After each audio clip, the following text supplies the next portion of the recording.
So die wat ek nog nie gehad het, is sommer 'n mooi nuwe jaar. So mag ons regtig die Here se nabyheid ervaar, sy leiding ervaar. Ons bid vir oggend, tannie Janie bid so mooi dat ons die Here se navigasie mag kry. En navigasie laat klink asof dit daar nie 'n pad is nie, maar navigasie beteken eintlik daar is 'n pad, ons moet net weet hoe om te vind.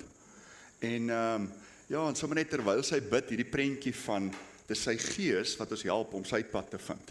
En so, hoe kan ons die leiding van die Gees kry sodat ons hierdie jaar kan navigeer tussen alles deur? En ek kry net nuwe mense in ons dorp en ek vra vir hulle so of hulle warm kry. En hulle sê, hierdie warmte van Ceres is anders as die Oos-Kaapse en kry, wat is met iemand gister gepraat wat ook uit Nelspruit uitkom. Nou vir my is Nelspruit 10 keer warmer as ons. En dankie Christo. En hulle sê hierdie hitte is erger as Nelspruit se, want hy's blykbaar droog en hy is nat. Ja, so lekker om by mekaar te wees. Ek dink vanoggend is my persoonlike hart net weer so dankbaar vir liggaam. En ek het nogal onder worship gevoel, ek moet nie eintlik doen wat ek nou gaan doen nie, want ek moet by die woord uitkom. Want anders gaan dit te lank vat. En net so partye ouens sit onder 'n waier. Maar ek sien partykeer dat die kerk mislei. Jy mens met baie hartseer. Ek gaan een voorbeeld gebruik wat ek nou in die week weer na geluister het. Nee, die man op die kruis is gered sonder dat hy gedoop is. So sê eintlik nodig dat hy gedoop word. Is dit jammer as mense sulke waarhede probeer verkondig nie? Want dis onwaar. Ons kan nie van 'n uitsondering Jesus se lering en die vroeë kerk se lering uitkanselleer nie. Ons moet by die norm bly. Gelukkig werk die Here sommer buite die norms ook. So dis wonderlik so, maar vir meeste van ons, en wanneer ons dit hoor, moet ons dit wat die norm is, dit wat die waarheid en die woord oor die algemeen leer, moet ons gehoorsaam. So ietsie wat ek oor wil praat, wat gaan saam met my dankbaarheid vanoggend. Ek is ongelooflik dankbaar vir die liggaam. En ek hoor hierdie stelling gereeld. As 'n kind van die Here, hoef ek nie kerk toe te gaan nie, want ek is die kerk. En nie die gebou nie. Nou die tweede helfte van die stelling is 100% waar. Die gebou is nie die kerke. Of hy nou 'n toring het of nie, maak ook nie saak nie. Ons kinders is uitgelag kleintyd, want ons kerk het nie 'n toring nie. In elk geval, is nou daar gelaat. So ek hoor hoe gelowige mense sê, ek hoef nie kerk toe te gaan nie, want ek is die kerk. Die gebou is nie die kerk nie. Nou dis 'n leuen wat hulle vertel, want hy weerspreek homself. Hebreërs 10 sê, moenie wegbly van die byeenkomste van die kerk nie. Jy's die kerk, wanneer julle by mekaar kom is julle die kerk, en moenie daarvan wegbly nie. Of dit in 'n gebou of in 'n huis, of in 'n koffieshop of by die werkplek plaasvind. I don't think it really does matter. Maar ek dink jy's ongehoorsaam as jy nie as die kerk by mekaar kom. En ek dink daar's baie gelowiges wat op sosiale media en sommer net binne in algemene gesprekke gereeld sê, ek hoef nie kerk toe te gaan nie. Nou ek weet hy bedoel die gebou met 'n toring. Maar wat ook in sy lewe gebeur is, hy kom nooit tussen die gelowiges in 'n byeenkoms saam waar die woord bestudeer word, die brood gebreek word, ons geleer word, ons lofsang en aanbidding, ons sondes confess en deel met mekaar en vir mekaar omgee nie. So wat ek sien is, ja, en ek wil julle aanmoedig in die jaar wat voorlê. Dit is 'n leuen wat oral versprei word. Ek hoef nie kerk toe te gaan nie.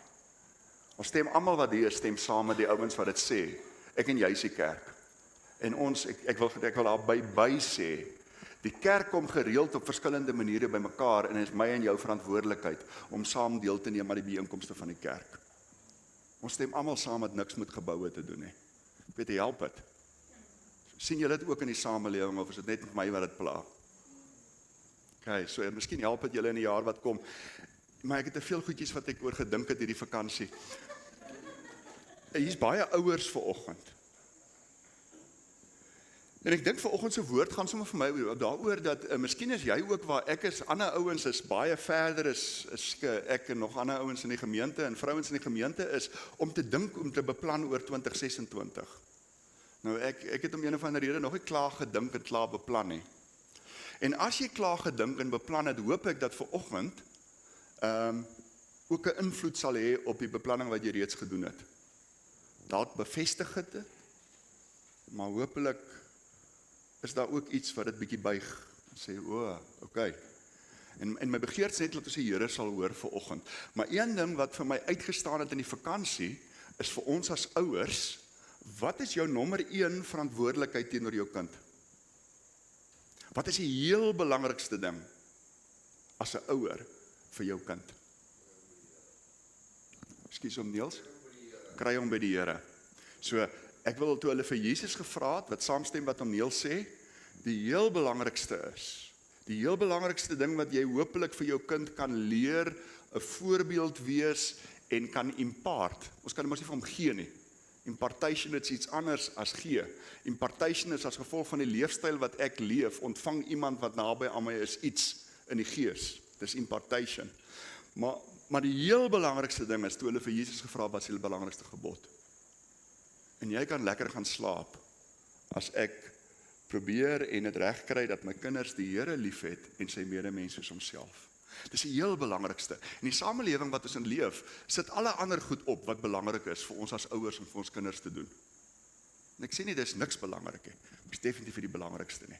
So ek wil ouers aanmoedig in die jaar wat voor lê, hoe kan ons hierdie, die heel belangrikste verantwoordelikheid wat jy het in jou kinders se lewens, is om hulle te help, om God lief te hê, met sy hele hart, en sy medemens soos homself.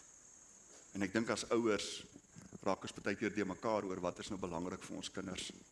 Kom ons bid saam, dan begin ons oor die woord praat, wat ek voel die Here vir vanoggend het. Vader, baie dankie vir vanoggend, dankie vir die voorreg om so saam te wees. Dankie Here, dat ons u teenwoordigheid kan ervaar, maar dat dit ook lieflik is, om u kinders se teenwoordigheid te ervaar. Hulle liefde, hulle omgee. Dankie vir die opgewondenheid om mekaar weer te sien na 'n paar weke wat ons dalk mekaar nie gesien het nie. Ja, ons loof en ons prys u vir die voorreg om deel te kan wees van die liggaam. En ek wil bid, Here, wil u in hierdie jaar vir ons help om intimiteit met u te hê, maar ook intimiteit met mekaar. Mag ons u lief hê met ons hele hart en ons medemens soos onsself.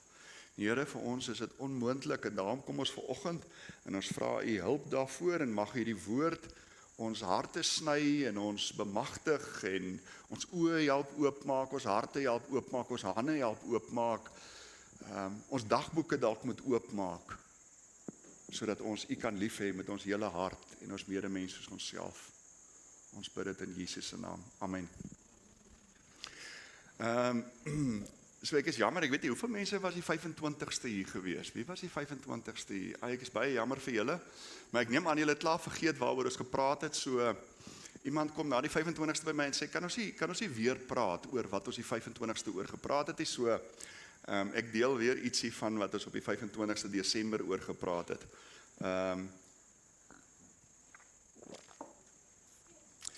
So op die 25ste Desember, eintlik die hele kerkwêreld staan meestal stil om te herdenk dat God na sy mense toe gekom het. En ek dink, wat belangrik is om te vra, hoekom het hy gekom? En vanoggend se gesprek kom uit dit uit, saam met 'n gesprek wat ek met 'n jong man het, 'n gelowige jong man, en ons praat oor die skrif waar Jesus gesê het, as iemand agter my aan wil kom, moet hy sy lewe neerlê, sy kruis opneem en my volg. En wat beteken dit in die praktyk? So, ek probeer om te sê, Jesus het gekom na sy mense toe. Mense het hom aangeneem, en omdat hulle hom aangeneem het, het hy hulle hele lewe getransformeer. En wat ons toegesien het, is dat die mense wie se lewens getransformeer het, hulle samelewing getransformeer het. So dit was die uitvloeisel van Jesus se koms. En in ons beplanning vir 2026 en hopelik ook bietjie jou evaluering van 2025 kan vanoggend se woord jou mee help. En wat het Jesus in praktyk bedoel toe hy gesê, jy moet jou lewe neerlê? Wat beteken dit nou in praktyk? En wat beteken dit nou in praktyk om jou kruis op te neem? Ons dag het nou uitgekom om ons vry te maak. Om 'n lekker lewe en 'n voorspoedige lewe te hê. En so wat beteken dit alles? En mag ons elkeen die Here nederig soek, sodat ons sy Gees se leiding in hierdie jaar mag hê. So vanoggend toe ons saam bid, toe deel ek sommer hoe ek in hierdie laaste maand uitgedaag is. En ek het dit al hier gesê, en ek dink dis 'n meer frustrerende plek en 'n onvervulde plek in hierdie lewe om met jou een voet in die koninkryk en die een voet in die wêreld te staan, as om ongered te wees.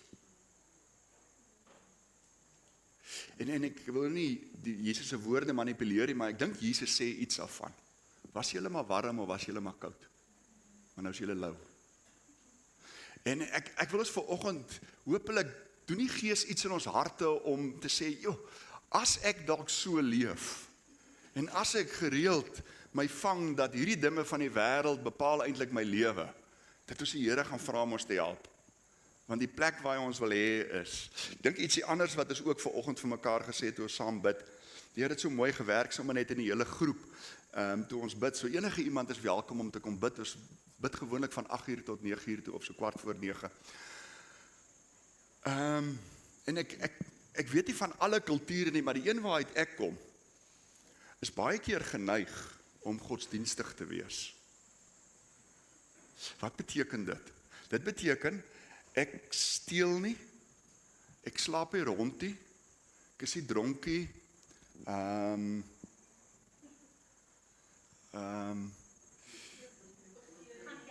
ek gaan kerk toe, so 'n paar van, ek volg die Here. Maar dit is nie wat die Here ons voorgeroep het. Dit is 'n uitvloeisel, maar hy het ons vir julle iets anders geroep. So ek lees in die vakansie hierdie sê ding van, as iemand wat hom beter kan aanhaal, ek kan nie presies onthou nie, dit sê iets van, bad things happen when good men do nothing. Ons kan nou vrouens ook daarin sit. So dis nie om nie verkeerde goed te doen nie, dis nie hoe die wêreld getransformeer is deur Christen nie, deur nie verkeerde goed te doen nie. Dis deur aktief 'n sekere leefstyl te leef wat die samelewing getransformeer het. En Jesus het ons nie geroep om sekere goed nie te doen nie. Hy het ons geroep om sekere goed te doen. En dit is twee totaal verskillende wêrelde. En ek weet nie van jou nie, maar partykeer vang ek my dag het omgegaan. Ek het daarmee verkeerde gedoen nie, maar ek het eintlik glad nie gedoen waarvoor Jesus my geroep het nie. Glad nie. En ek hoop iets van vanoggend en die jaar wat kom, ergens met ons leierskap is, ek dink môre aand by mekaar, vra vir die Here, wys ons wanneer moet ons saam vas as 'n gemeente. Ek weet nie van jou nie, ek het nodig dat die Here iets wakker maak in my, wat al in die verlede wakker was, maar wat ek nodig het om te groei in my binneste. Want ek wil nie net die verkeerde goed doen nie. Die kry ons later nou redelik goed reg. Maar ek wil doen waarvoor Jesus my eintlik geroep het. En dis om sy koninkryk te bou. Nie deur net 'n goeie morele lewe te lei nie, maar om lewe te bring sodat daar 'n flourish kan wees en 'n verandering in die samelewing kan wees. So, ek moet nog by die preek gou uitkom.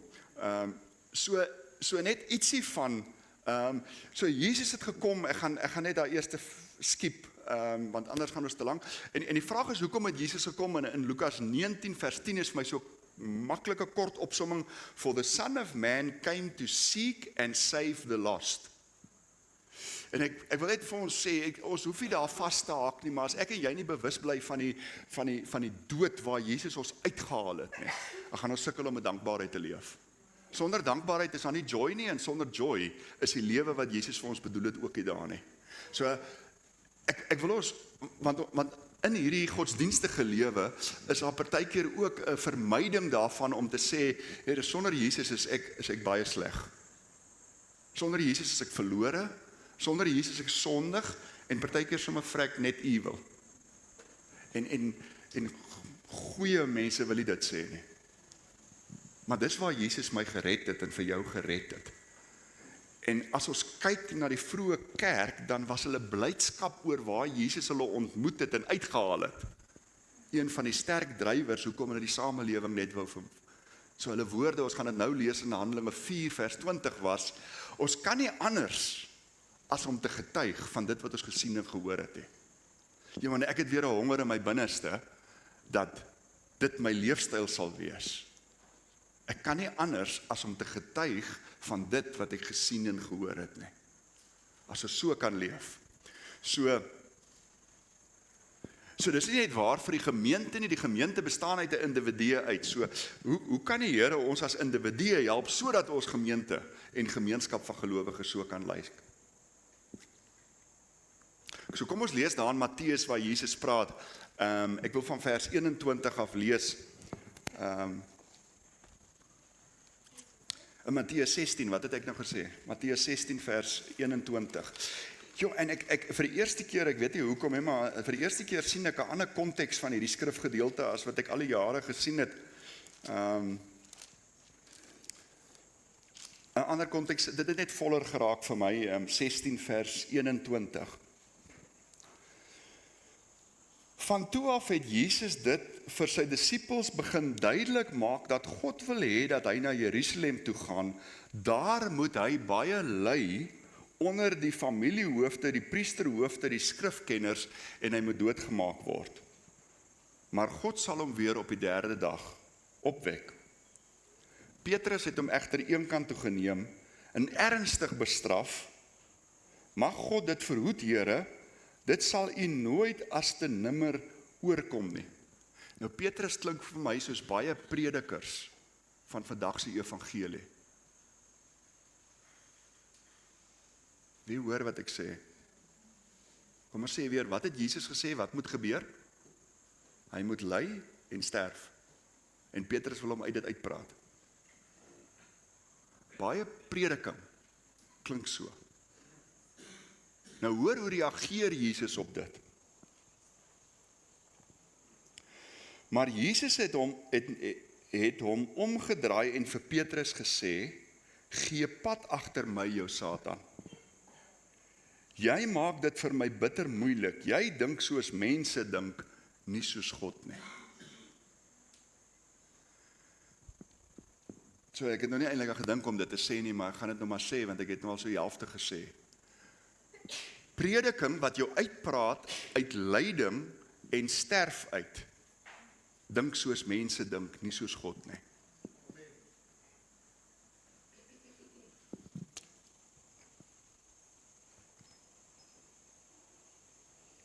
En dan kom hier die woorde waaroor ek en die jongman praat. Jesus het toe vir sy disippels gesê, as julle my volgelinge wil wees, moet julle julle eie ekke prys gee. Julle kruis op julle skouers neem en agter my aankom. So Jesus stel 'n voorbeeld wat hy sê, die wat my volg, sy lewe sal ook so lyk. En baie prediking wil ons uit dit uitpraat. Verkondig 'n evangelie wat by die gedagtes van mense pas. En hoe kan ons die Here vertrou, dat ons weet, hoe lyk hierdie leefstyl in 2026? Wat op die dinge van God gerig is, en nie op die dinge van mense nie. Die Engels sê dit nogal vir my bietjie beter, ek sien die skuif hier dit op by die ESV, net daar by Immanuel, Immanuel beteken natuurlik God met ons, but Jesus turned and said to Peter, get behind me Satan, you are a hindrance for me. En hoe kan ons die Here vertrou dat ons leefstyl not a hindrance to God is, but an ally to God and his kingdom? So dan sê hy, for you are not setting your mind on the things of God, but on the things of man. En ek gaan soek op wat beteken mind hierso. Want anders gaan ons dink is ons gedagtes. Of ek sou dit gedink het. Gedagtes. Ek het 'n foto geneem van die ding wat ek opgesoek het. So ek wil dit net vinnig vir ons lees, net om te help. So die woorde wat die oorspronklike verduidelik is, to set your affection on. The things of man or the things of God. To care for the things of God and not for the things of man. To be careful about the things of God and not of man. To be of the same of the kingdom of God and not to be the same of the kingdom of man. to regard and to think, to have an attitude to observe the things of God and not the things of man. So dit, vir my is amper 'n Afrikaanse woord, my hele wese is ingestel op the things of God and not the things of man. Moenie met die gedagtes vashak nie.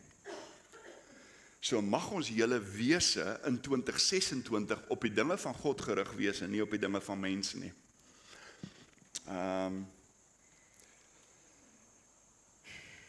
Hy sê, jy maak dit vir my bitter moeilik. Jesus sê vir my en vir jou, jy maak dit vir my bitter moeilik, as jou gedagtes op die dinge van hierdie wêreld is. You are a hindrance to the coming of the kingdom of God. Ek het God se hulp nodig in dit. Ek het nodig dat hy my help hiermee. Die vroeë kerk het verandering in individue, huwelike, gesinne, gemeenskappe. Ons dink baie keer die regering of as ons 'n ander government, dit gaan die land verander. Die vroeë kerk het koninkryke, vaste lande, empires, one at a time, bottom up verander. Ons hoop dat die kerk of die regering of wêreldpolitiek of ekonomie, as die groot goed regkom, gaan dit hier beter gaan. Nou, it's a lie. It's not the truth. So die vroeë kerk het eers individue beïnvloed. Individue het gelei tot daai close verhoudinge, families het verander. Families het verander na gemeenskappe wat verander het. Lande, empires, vaste lande, die hele wêreld verander. Ek luister nou die dag na 'n ateïs en wat prontuit sê, hy kan nie anders as om te sê dat die Christene en die Christen geloof het die wêreldse values en morals totally beïnvloed en verander. Ons verloor ongelukkige klomp daarvan op die oomblik, maar dit is as gevolg van die kerk wat dit verander het.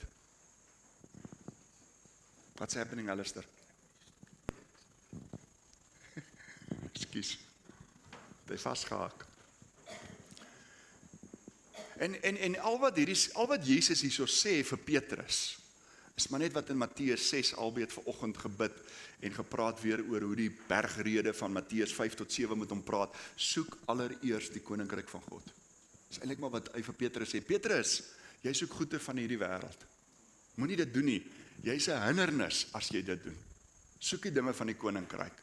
So hoe kan die Here ons help dat ons ingesteldheid, ons mindset, ons lewensfilosofie, ons wêreldbeskouing koninkryk is en nie die dinge van hierdie wêreld nie. Ons het so 'n rukkie terug vanoggend ook daarvoor gebid dat ons die Here met ons hele hart mag dien. En partykeer het ons vroue en ons kinders en ons werk en ons grond en ons besittings het plek ingeneem in ons hart. En ons kan nie Jesus voluit volg as ander goed in ons hart is. Hierdie goed mag buite om ons hart wees, maar nie in ons hart nie. Ons hele lewe is Jesus se. So toe gaan ek bietjie en ek na die gesprek nou so, hoe lyk 'n lewe wat neergelê is en sy kruis opneem en vir Jesus volg? Ek gaan kyk wat het die vroeë kerk gedoen. So die eerste ding wat ek gevind het is, hulle het maklik hulle goed gedeel met mekaar. They shared their possessions. Acts 4:32-35. No one claimed that any of their possessions was their own. So dit is 'n praktiese uitvloeisel. Was nie 'n geestelike ding nie. As daar nood was, het hulle mekaar net doodeenvoudig gehelp met die nood.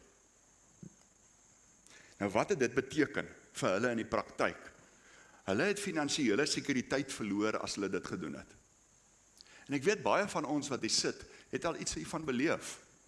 Gaan nou daarby kom van hoe kan ek en jy iets naboots wat die Bybel leer en ons by die vroeë kerk kan leer? Prakties. Hoe kan ek en jy anders leef as wat ons op die oomblik leef of aanhou om te leef soos wat ons huidiglik leef? So wat die invloed op hulle lewe was, want ons sê daar's iets wat sterf in ons wanneer ons Jesus volg. Nou weet jy, vir jou nie, vir my vat dit om finansiële sekuriteit te verloor. Vat nogal kwai sterf in myself. En vir my het ek dit al op 2 maniere ervaar toe ons van die plaas af wegtrek en hierna toe kom, completely blind. En jy hoef nie dit te doen om dit te doen nie. Die ander manier is om weg te gee Meer as wat jy eintlik moet. Want dan is ek van die Here afhanklik. Meeste van die tyd het hierdie weggee van finansies of besittings, dit reduce jou social status. Jy is nie meer so belangrik nie. So dit is wat hulle gekos het. En langtermyn was hulle ekonomies sagte teikens. Hulle was nie selfvoorsienend gewees nie. Dis hoe die vroeë kerk geleef het. Nou, ek weet nie van jou nie, maar dis die kultuur waarbinne ons vat, en wat elke finansiële adviseur van hom gesê, is presies die teenoorgestelde.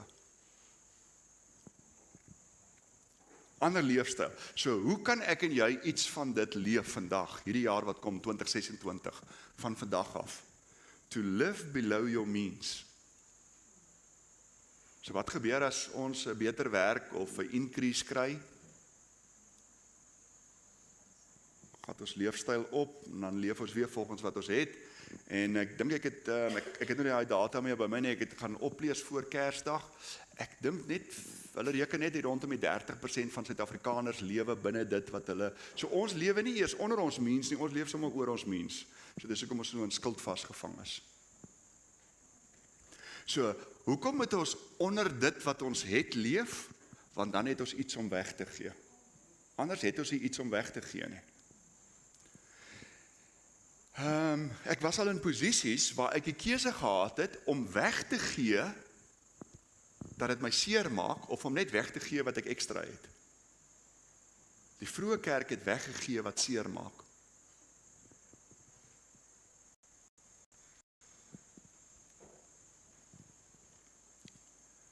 So jy gee sacrificial meer as wat jy eintlik moet gee. Hoe kan ons gasvryheid toepas binne ons discomfort? So baie keer is ons gasvryheid eintlik comfort. Ons nooi die mense met wie ons wil, en wat dit lekker is, en wat ons goeie vriende is, en dit moet ook gebeur. Maar hoe lyk gasvryheid? Dis wat die vroeë kerk gedoen het, that is discomfort.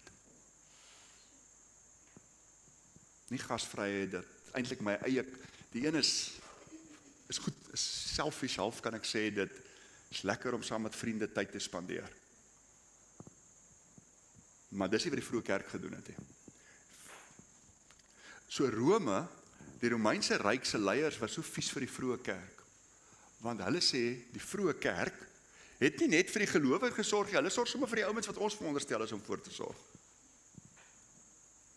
En wat is my en jou attitude baie keer as ons dink ons government is unrighteous? Soos nee, die ouens wat vir die government stem, moet maar suffer onder hulle, is die regering se verantwoordelikheid om vir hulle te sorg. Hoeveel te meer was die Romeinse ryk unrighteous gewees? Die kerk het 'n heeltemal 'n ander attitude gehad. Hulle het nie die Romeinse keiser verantwoordelik gehou vir die armes nie. Hulle het verantwoordelikheid vir die armes gevat. Hoe kan die Here jou en my help? Ek gaan vir die vra, hulle moet hierdie net so 'n bietjie uitstuur, want dit is nogal baie, en dit is partykeer baie ver verwyderd van ons westerse samelewing, of wat baie mense vir ons preek. So dit vat 'n tydjie om daardeur te werk, bid daardeur, en ek dink is onmoontlik om met alles aan die werk te spring. Maar hoe kan die Here ons transformeer in hierdie jaar wat voor lê, deur hierdie prakties te leef? Ek moet vinniger gaan, ek het net een van 7 gedoen. Tweede een is, they cared for the sick and the poor and the marginalized. Religion that is poor and undefiled before God the Father is this, to visit orphans and widows in their affliction and to keep oneself unstained from this world. So, hulle het vir hierdie mense wat op die rand is, het hulle gesorg. Dit het hulle tyd gevat, hulle was blootgestel aan siektes, en hulle het hulle self geassosieer met mense wat nie waardig beskou is nie. Selfde aantuigings teen Jesus. Hoe kan jy met die tollenaars en die dronkaards kuier? Okay. So dis wat die vroeë kerk gedoen het. Hoe kan ons dit vandag doen? Hoe kan ek en jy dien waar daar geen social reward is? Niemand sien dit nie. Is nie Facebook posts nie. En prys die Here, dit gebeur baie. Dit gebeur baie. Maar hoe kan ons dit doen? Hoe kan ons langtermyn, dink een ding wat die arm gemeenskap of gemeenskappe wat in nood is, gereeld ervaar, is flash in the pan ministry. Maar so hoe kan ek en jy langtermyn ons verbind aan 'n groep? Hoe kan ons gereeld, nie net periodik opdaag met sekere een keer 'n kwartaal of hoe kan ons gereeld daar opdaag? En hoe kan hierdie diens my skedule bepaal en ek nie net my vrye tyd opneem om dit te doen nie? Hoor jy die prioriteite? Vrye tyd, eers my dinge en hierdie wêreldse dinge, koninkryk. Dagboek oop, koninkryk. Okay, wat bly oor om die res in te doen? Prakties, hoe kan ons vir die siek en die poor en die marginalized omgee? Tweede een vanoggend, Farida se getuienis het hieroor gegaan. Jesus het geleer, Paulus het geleer, Petrus het geleer, love your enemies. Ek moet sê, ek staan partykeer hartseer as ek die kommentaar van mense wat hulle, en ek oordeel glad nie, as Christene uitspreek, hulle kommentaar op social media lees of in 'n koerantberig lees. Dink ek wonder of hierdie persone al ooit die evangelie gehoor het. Dis rassisties. Dis self-righteous. Ek kom uit 'n plek van pride uit. Dit is vreeslik vir my om te sien, party mense nog vasgehaak by hulle is die uitverkore volk. Maar dit is waar ons land om bevind.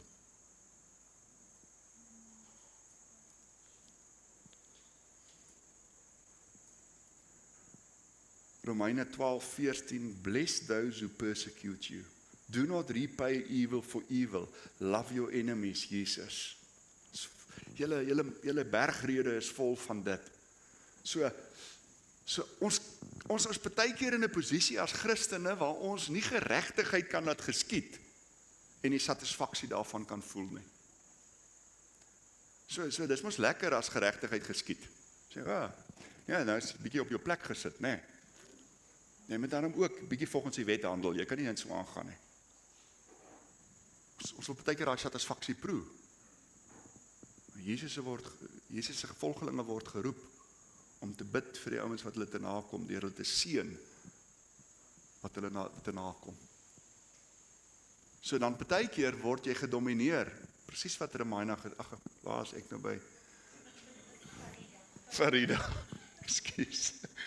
Wat Farida gesê het, word gedomineer, want ek is die minste.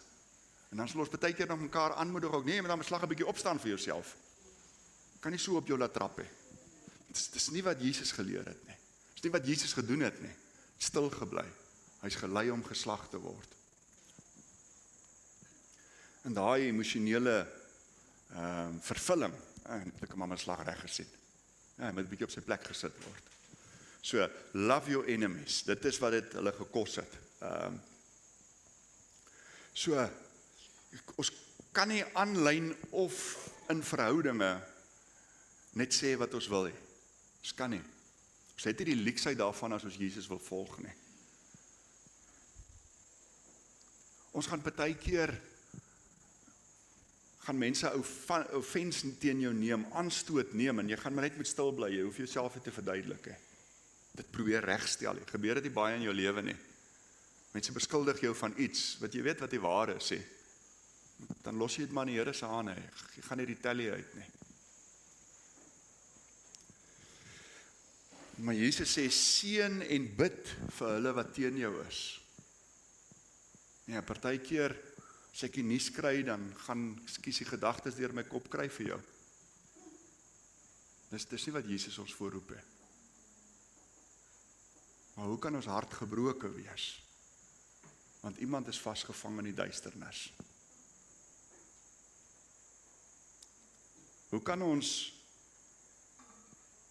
net reconciliation, hoe kan ons vrede en herstel voorvra en nie afskryf het? Nie net sê, as dit right, dan gaan ek net sonder jou aan hê. So ek het hier geskryf vanoggend weer Matteus 5 gelees. As Christen het jy nie die luukse om iets teen iemand te hou nie. Kan niks teen iemand hou nie. Jesus sê, as jy by die altaar kom en jy het iets teen iemand, gaan eers terug en gaan maak reg. Die lewe wat jy as 'n offer na Jesus toe bring, is nie aanvaarbaar solank jy vashou aan offense en iets teen iemand hou nie. Dis waarna toe Jesus ons roep. 'n Hele ander, nie 'n compromised lewe nie, heeltemal anders. Heeltemal anders. Nee, dis nie indien die ander persoon verskoning vra nie. Indien die ander persoon begin reg optree nie. Love your enemies. En hierdie een het vir my net weer, die vroeë kerk het getuig ongeag die risiko wat daaraan verbonde was. Vroeë kerk het nie weggeskram nie. We cannot help speaking about what we have seen and heard. En ek wil ons eintlik vanoggend vra om vir 'n oomblik terug te dink aan toe jy net tot bekering gekom het. Vir party mense is baie lank terug, en vir party mense is dit kort terug. Die opgewondenheid wat in jou was, die vuur wat in jou gebrand het, oor hierdie nuwe lewe wat jy gevind het. Myne was onbeholpe en meeste van die tyd offens gebring van mense. Maar ek kon nie stil bly nie. En ek wil die Here vertrou dat in 2026 ons met die jare se wysheid wat hy vir baie van ons gegee het, en die liefde wat hy vir ons vir mense gegee het, maar dat ons weer op 'n plek sal wees, waar ons nie kan stil bly, oor wat Jesus in ons lewe gedoen het nie. Wat 'n ander lewe hy na my toe gebring het, toe hy my uit die donkerte in die lig gebring het. Van hopeloos na altyd hoop. Altyd is miskien 'n bietjie overjack, partykeer sukkel ek ook met hoop, maar is net 'n rukkie, dan Jesus my weer hoop gegee. Net my gesig na hom toe gedraai en gesê, Jesus help. Ek sê asof ek hopeloos wil wees. Want ek weer hoop. Nie omdat iets verander het nie. Nie omdat ek wonderlik is nie. Omdat Jesus deur sy Gees se krag in my bewerk, wat hoop het in hierdie lewe. So ek bid regtig vanoggend dat die Here weer daai vuur in elkeen van ons wat wedergeboorte gesmaak het, van donker na lig gestap het saam met sy genade, en die opgewondenheid wat daar was, om vir ander mense te wil vertel. Maar dan was so gefrustreerd. Ek kan nie verstaan dat mense nie dit wil hoor nie. Hoe wil hulle dit is wonderlik. Onthou maar net, die ou wat dit nog nie geproe het, die weet nie wat jy proe nie. Maar dit beteken, die vroeë kerk het niks het hulle gekeer nie. Wat het met hulle gebeur? Die vroeë kerk is gearresteer, hulle is geslaan, en hulle is in die tronk gestop. Dis vir die vroeë kerk. En hulle sê, binne in dit, kon hulle nie stil bly nie. Hoe lyk dit vir my en jou? Hoe kan ons die waarheid deel, al kos dit vir jou reputasie of bevordering? Soos partykeer in sekere kringe of sekere gesprekke, en weet jy, as jy nou hier iets sê, ja, is dan, ag Vader, tog moet ons nou met hierdie hoogheilige ou nou, nog tussen ons ook, aanstap. Moenie om Jesus te volg, in 'n kompartement sit nie. Ons lewe kan nie in kompartemente wees nie. Ons soek sy koninkryk 24 ure 'n dag, oral waar ons is. Nie net hier of in ons klein groepe nie. En aanvaar jy gaan misverstaan word, en jy gaan 'n label dalk dra. Maar hoe kan ons gereeld, sag, nie manipulerend, dreigend of met fors nie, maar getuig, altyd getuig van die liefde en die wonderlike van Jesus. Iets wat ons sien, hulle het nooit aan 'n ander autoriteit gesubmit as aan God se nie. Punt 5. They refuse to worship anything else than Jesus. Wat het hulle gekos? Politieke veiligheid. Hulle het nie aan die partye behoort nie, hulle is as dislojaal bestempel, en hulle is baie keer ekonomies uitgesluit. So in hierdie bestel wat ons nou is, as jy op 'n sekere manier assosieer, is dit finansiëel vir jou voordelig. Ongelukkig net vir 'n klein groepie, maar is goed vir hulle. As jy buitekant dit staan, is niks. Die vorige bestel was presies dieselfde. As jy op 'n sekere manier geassosieer het in die bestel voor 94, was dit finansiëel vir jou voordelig geweest. Maar waar daar was ouens van alle groepe wat nie met dit geassosieer het hier in die prys betaal het daarvoor. En mense sal dink in ons land, as jou vel wit was in die vorige bedeling, het almal voordeel getrek uit dit uit. Of in hierdie bedeling is jou velkleur lekker donker is, trek jy voordele uit. Daar's ouens wat sê ek gaan nie met die korruptheid daarvan saam nie. En dan betaal hulle die prys daarvoor. Kry nie besigheid nie en kry nie kontrakte nie. Hulle het dit nooit gedoen nie. Die vroeë kerke. So ek wil ons aanmoedig, jou identiteit is primêr in Jesus, nie of jy 'n Afrikaner, Khoza of 'n Tswana is. Dis nie jou primêre identiteit nie. Jou identiteit is Jesus. En omdat ons primêre identiteit in Jesus is, kan ons een wees. As my primêre identiteit Afrikaner is, dan kan ek die een wees met Daniel hê. En daarom moet jy aanvaar word as jy weer op die rand gestoot word. Eerder as om jou gewete te verkrag. Hoe is die koninkryk belangriker as 'n party in ons land? En partykeer moet ons gehoorsaam bly al kos dit jou invloed.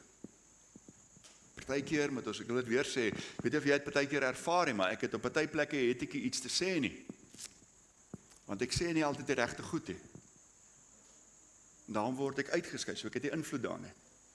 Word uitgehou uit dit uit. But stay faithful and obedient, not arrogant and outspoken. Want party Christene dink dis wat dit beteken. Dis ook nie dit nie. So my eerste identiteit kan nie gender wees nie. Ek het gender en ek het stuk Afrikaner in my. My eerste is dit koninkryk. Ek wil miskien net vinnig hierdie storieetjie vertel. Ek kyk 'n onderhoud tussen 'n swart Amerikaner en 'n blanke Amerikaner, as ek so kan stel, ek weet nie wat 'n mens dit moet noem nie. Albei Christene, ouer mans, en hulle het in dieselfde omgewing groot geword. En hulle praat oor die blanke ou sê vir die swart ou, hy sê vir hom, toe ek 'n jong kind was daar baie net swart skole in die omgewing waar ons groot geword. Die ou sê ja, dit was so. Dit was ook maar Amerika is ook maar deur daai stuk apartheid hier in die vroeë jare. Jy weet, hulle maak nou asof hulle so glad nie aan dit skuldig was nie, maar dit my selfe stories gebeur as wat dit reg oor die wêreld gebeur het. Hulle twee het in dieselfde dorp groot geword. Hy sê die ongelooflike mense wat uit hierdie skole uitgekom het. Hy bly nog daar, maar hy sien nie meer dit gebeur nie. Wat het verander? Dit was vir my goed om daarna te luister. Want dit het my as 'n Christen weer geroep na die senter toe. Waar kyk ek in hierdie lewe? Waar is my vertroue? En hierdie ou vertel vir hom die geskiedenis van hoe die Southern Baptist swart gedeelte van die kerk het 'n leier gehad wat vir ouens geleer het om te sê, you take responsibility, independence of God, for you and your household. That's it. Dis wat hy vir hulle geleer het. Sê, en mense het dit gedoen. You don't look to the politicians, you don't look at government, you look at God, and you take responsibility. Hy sê, toe kom wat is die ou wat doodgeskiet is? Martin Luther King, het nou amper vir hom 'n ander naam gegee. Toe kom hy, en sy boodskap het soos die gospel geklink, maar dit was eintlik sosialisme gewees. En toe verander hy die hele kultuur in Amerika, dat die regering moet hierdie probleme uitsorteer. En dan sê hulle, dit het net agteruit gegaan. Die waardes van die mense het net so agteruit gegaan. En toe ek na die gesprek luister, te dink ek, yes, ons het dieselfde probleme in ons eie land. Maak nie saak wat is ons velkleur nie. Ons wil graag hê, as ons government in beheer is, of die politieke partye in beheer is, dan dink ons dit gaan goed gaan met die land. It's not gonna happen. So ek wil vanoggend, ons kan die hele land beïnvloed nie, maar ons kan mekaar beïnvloed. We don't look at political parties. We look at God and take responsibility ourselves. God can change things wherever the political system is. In my en jou lewe. Ons het dit nie nodig nie. Ons het dit nie nodig nie. En dit is hoe 'n land verander.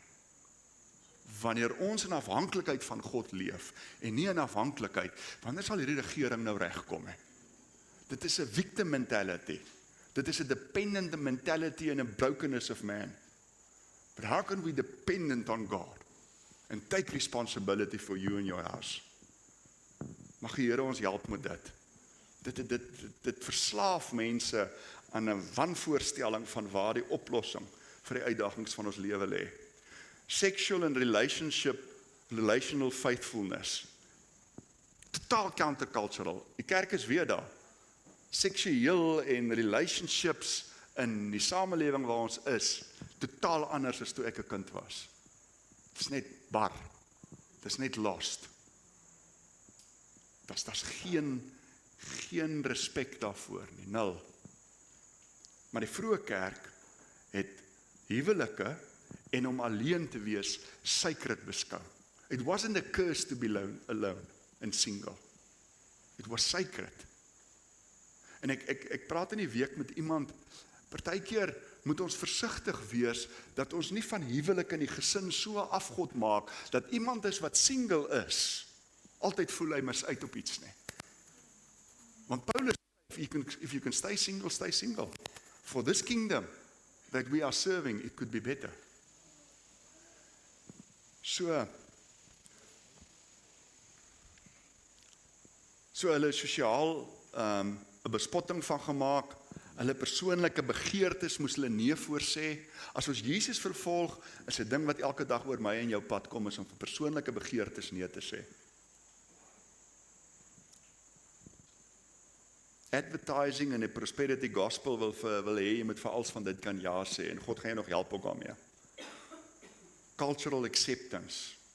Partykeer word jy kultureel nie aanvaar nie. Hoe lyk dit vandag? Hoe kan ons met integriteit in ons verhoudings omgaan? En dit kos vir ons baie keer plesier. Hoe kan ons die verbintenisse wat ons het met ons vriende en met ons vrou en ons man, hoe kan ons dit voor 'n commitment hê, bo oor die ongemak wat dit baie keer van ons vra? Hoe kan ons getrouheid 'n model van wees, eerder as om net hierdie consumer culture te hê waarin ons leef. Ons moet alles hê, ons moet alles gebruik. Eenvoud, bo, om onsself net in alles in te gooi. Laaste ene. Jy weet, hierdie is nie nuwe goed nie. Jesus het dit geleer. Jesus het nie net gesê, moenie van jou vrou skei nie. Hy sê, as jou gedagtes onrein is dit so goed soos egskeiding. Heeltemal 'n ander framework wat Jesus gebring het. Jesus het nie soos die wêreld oor hierdie goed gedink nie en geleer nie. Laaste een, endurance in suffering without escape. Kan ek dit weer sê, want dit is heeltemal vreemd vir ons tyd waarin ons leef. Endurance in suffering. So, hoe kan ek en jy in die seisoene wat ons beleef, waar daar baie swaar kry is, hoe kan ek en jy na dit kyk, as 'n vormgeleentheid vir my karakter en my verhouding met God, as om dit net te wil escape die hele tyd. Maar it's wasted time, as my verhouding met God en my karakter nie gevorm is. It's wasted. That's it nou, ek weet nie wat ons dit moet noem nie, dead suffering. Dis nou 'n dooie lyding, jy weet, so, en die woord is vol daarvan, dat ons moet rejoice, en dat ons moet aanhou, om te volhard, wanneer dit swaar gaan.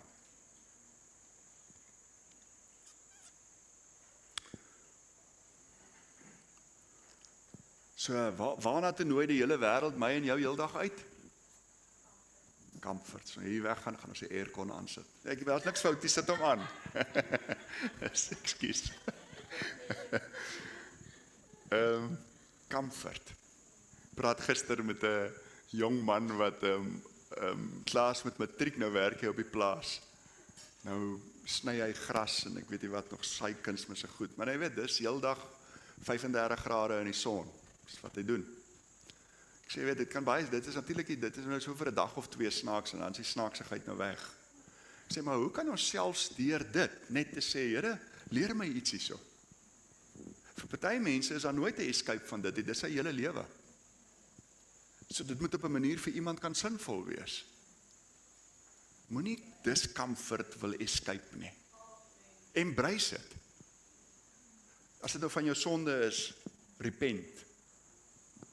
Maar baie discomfort wat ons na toe kom, okay, so moenie comfort, control en predictability, daai 3 woorde is hier hoog op almal se prioriteitslys. Ek wil alles kan voorspel, ek wil gemaklik wees en ek wil in beheer wees. Jesus se volgelinge het hierdie al 3, amper sê ek afgesweer, prys gegee, beter woord, prys gegee. Hoe kan ons comfort, control en predictability afgee? So weerstaan daai ding in jou binneste, waar is die jong mense, ek wil net discomfort escape. Ek weet nie wanneer ek het gesê, ek wil al die jong mense uitdaag, kies in 2026 een moeilike ding, en doen dit heel jaar. Ek kan eintlik enigiets kies. Dalk vir iemand is dit oefening. Vir iemand anders is dit om gewig te verloor. John. Kies een moeilike ding. Ek wil vir jong mense aanmoedig en doen dit die hele jaar. Meeste ouer mense het moeilike goed wat hulle heel jaar moet doen. Maar jong mense het baie keer 'n keuse. Stay faithful. Bly getrou.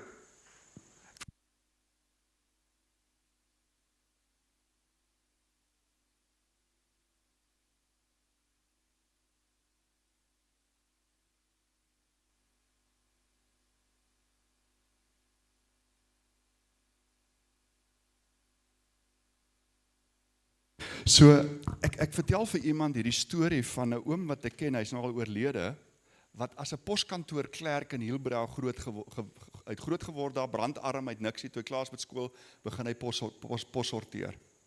En, maar hy sê, hy weet nie hoekom, en van hy gebore is waar hy boer. Nou, hoe raak 'n arm ou uit Hielbrouw uit 'n boer? Dit is onmoontlik, dit kan nie. Kan nie onthou, vir 7 jaar sorteer hy pos, en sak hom in, sit dit in sy gaatjies, as die ou wie se dit is, kom hy gee dit by die toonbank. Dis sy werk vir 7 jaar.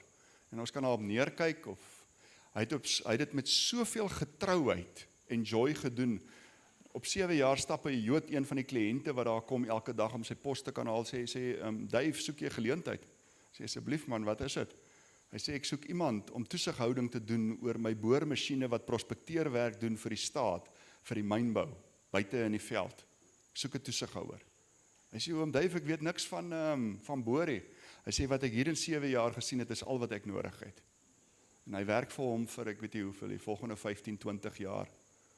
Werk hy vir hom in die veld, bly in 'n tent, boor oral deur die hele land, prospekteer regte. Hy sê, het later die grond so goed geken, as hy stilhou met die boor, dan weet hy wat hulle gaan kry. Boor haar boot in die Limpopo om, en daai jare is net die grond wat teen die rivier lê, is iets werd, want die binnegrond het niks water nie. En hy het om Duif toe nou al 'n paar pond gespaar. Hy koop 'n vreeslike stuk grond daar in die binneland. Almal dink hy so mal soos 'n haas. Vra vir die Jood of hy sy boormasjiene kan leen. Hy boor die fantastiese water daar aan die binnekant oop. En hy en die Jood groet mekaar en hy boer daar tot hy 74 is. En ek luister na die storie en al wat dit my inspireer is om getrou te wees met dit wat nou voor my is. En hy het vir jare, seker vir die helfte van sy lewe was hy getrou aan goed wat hy niks in belang gestel het en wat hom nie eintlik joy gegee het. Maar dit het hom gebring na waar die Here hom wou gehad het. Mooi storieetjie vir my van net getrouheid en suffering te endure en die Here te vertrou dat eers ons gaan uitkom en gaan gebeur wat hy vir ons het. So ongemak, our measurement of success is faithfulness, not ease. Kan ek dit weer sê? Vir my is sukses baie keer as iets reg uitgewerk het. Maar dit is nie Jesus se maatstaf nie. Jesus se maatstaf vir sukses was ek faithful toe ek met dit besig was? Was ek getrou met dit? Iemand wat sport speel, Wiek leer dit altyd, hy sê, as jy kan jou beste game speel en verloor. Nee, in sport sien ons dit, hoekom kan ons dit nie in die res van die lewe? En hy was suksesvol die dag gewees. Opponent was net beter. Faithfulness, not success. So ek gaan net vinnig opsom. Hoe deel ons in 2026 wat ons het? Hoe gee ons om vir mense wat op die rand is? Hoe is ons lief en wees die minste teenoor ons vyande? Hoe getuig ons nie teenstaande die risiko wat daaraan verbonde is? Hoe onderwerp ek my altyd aan God en nie aan een of ander stelsel nie? Hoe is ons seksueel en in ons verhoudings puur en getrou? En hoe volhard ons in swaar kry? En omdat ek baie van julle ken, sien ek baie hiervan reeds in ons gemeente. Hoe kan die Here ons gedagtes en ons hele wese wegdraai van die dinge van hierdie wêreld, maar op die dinge van die koninkryk kan sit, sodat die rede hoekom Jesus gekom het, ons redding, ons transformasie en rondom ons transformasie kan gebeur in 2026. Kom ons maak ons oë toe, dan bid ons saam.